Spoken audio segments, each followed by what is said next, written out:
Hi, and welcome to this discussion on enterprise culture versus startup culture.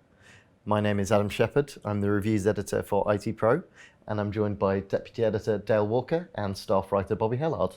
We'll be discussing startups, enterprises, and what the two can learn from each other. So we're going to start off by talking about what enterprises can learn from startups. Many enterprises borrow some of the trappings of startups, whether that's beanbags in an office or, a multitude of other different accoutrements. But in terms of practices, Dale, what can enterprises take from startups? I think one of the biggest things that enterprises struggle with, especially when dealing with startup rivals, is that inherently enterprises come across as being very slow. Generally speaking, this is because enterprises have, by their nature, have been around for a long time. They've built up many layers of bureaucracy almost in a company, and as a result, when something new wants to happen, it has to gain approval, it has to gain feedback reports. There's various processes that it's not necessarily fit with a new project, a new thing that's trying to be agile. So I think one of the things that enterprises can learn is to take a look at their current processes and see if they can try and strip away a few of those layers of unnecessarily interference almost.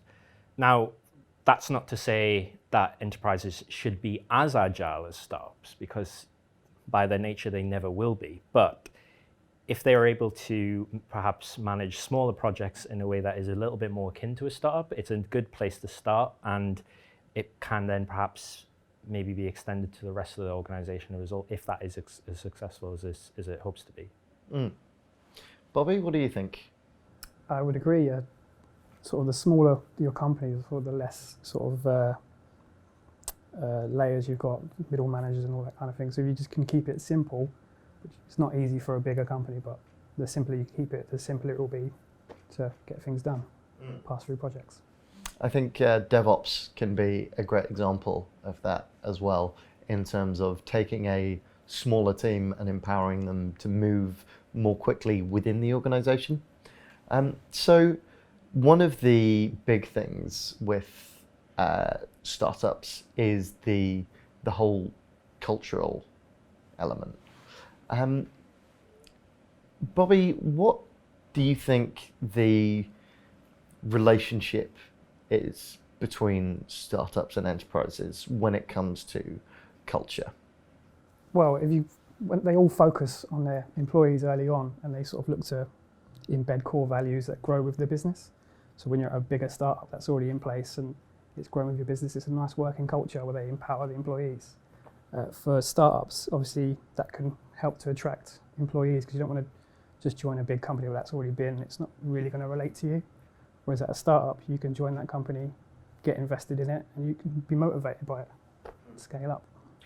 The flip side of that, of course, is that sometimes a culture that is fine when you're a small startup of 5 to 10 people, when you rapidly scale, can quickly turn into something that's not quite as pleasant as it once might have been. Uber being a key example, which drew a lot of flack a couple of years ago for the company culture that it built. How do you think startups, when they start scaling, can learn from the example of larger enterprise to stop that happening? Well, the example of Uber is get it out quickly, be honest about it. And they obviously got caught lying in the end, and that was big problems for them. So for the smaller company, it's just getting on top of it quickly and making sure you've got a unified response that works for everyone. I think startups have generally this idea that they need to be a certain type of company to be part of the startup scene. They have to be this agile, attractive place to work, that state of the art. They experiment a lot, and yes, and I feel that works initially, especially when in terms of recruitment. They try to recruit as many people as possible to their organization or to their business, and in a bid to just try and grow their numbers and grow as fast as possible. And of course, we generally find that startups, as a result of this, try and offer freebies as part of their recruitment. They say, if you join us, you'll get free membership. You get to work at home more often than not. You get to work in these cool office spaces. You will do pizza Fridays, things like that. Whereas if you look at enterprises, we find that enterprises try to do these sorts of things. Google, for example, is well known for has that sort of element to it when it's recruiting. It tries to be this cool sort of place. But to be honest, Google don't really need to do that because everyone wants to work for Google. I think startups can learn effectively to dial that back a little bit, to maybe talk more about offering new employees actual progression opportunities, talking about promotion and things like that as part of their recruitment, much like the way enterprises do. If they're able to do that, then I feel they will have a lot fewer problems when it comes to retention and employee churn as a result as they grow. And diversity as well, which is obviously a key concern for a lot of enterprises and startups as well, to a certain extent. Do you think that diversity problems and a lack of diversity and cultures that aren't maybe as welcoming to people from minority backgrounds, do you think that kind of thing can sometimes get ingrained at the startup level?